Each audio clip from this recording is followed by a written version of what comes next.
Profitez les gars, regardez. Arrivés au pied du mont Sinaï, nous avons reçu pour la première fois l'ordre de construire un tabernacle. Et en effet, après le don de la Torah au mont Sinaï, le tabernacle est érigé.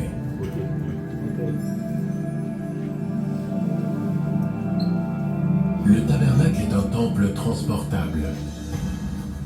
Et pendant 39 ans, il nous a accompagnés dans nos errances à travers le désert.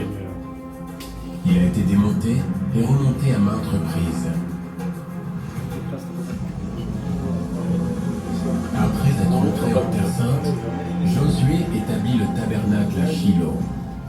Il est constitué d'une base de pierre et de poutres en bois, le tout recouvert de tentures, symbolisant ainsi la transition d'un tabernacle temporaire à un temple permanent.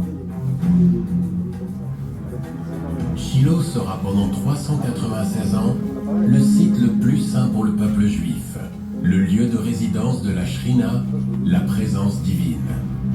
Le tabernacle est composé de deux parties principales, la cour et la tente d'assignation. La cour était rectangulaire, 100 coudées de long et 50 coudées de large, environ 50 mètres sur 25.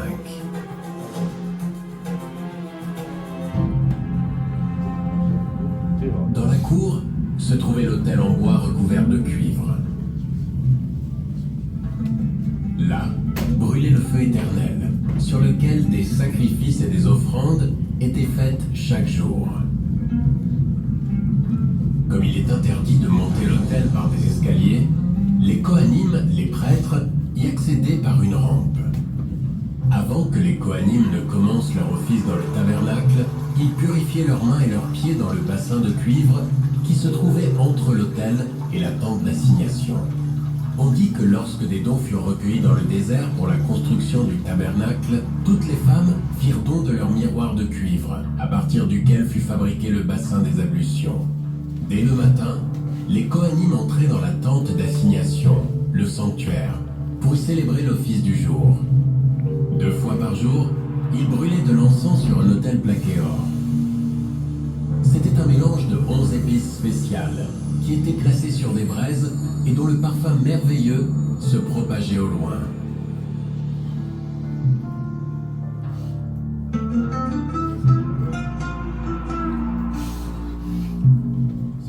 Une fois par semaine, 12 pains spéciaux étaient placés sur la table d'or qui se trouvait du côté nord du sanctuaire.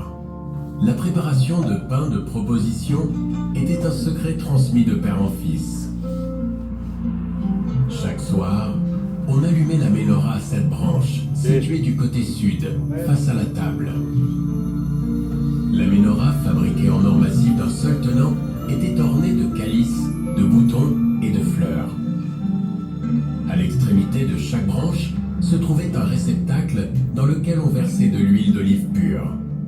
Depuis lors, la menorah est l'un des symboles du peuple juif.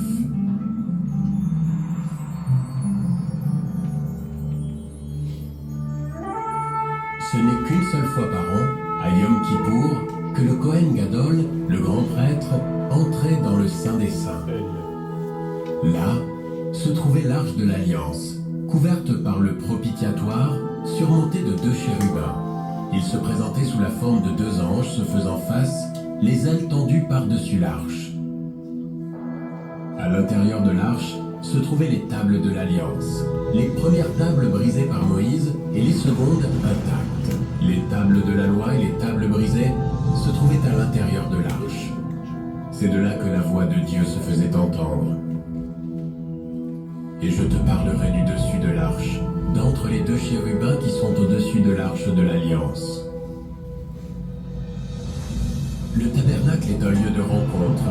C'est là que l'homme se retrouve avec lui-même, que l'homme rencontre ses frères et son peuple, que l'homme rencontre son Créateur.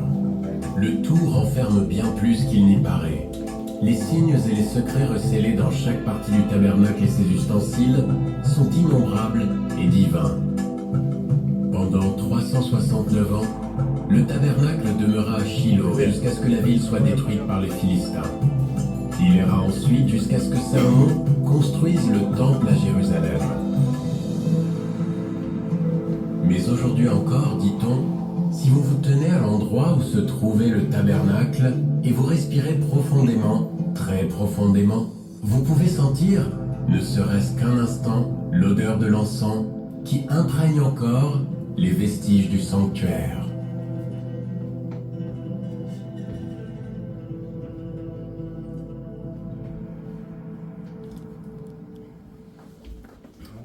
C'est ce qu'on a fait.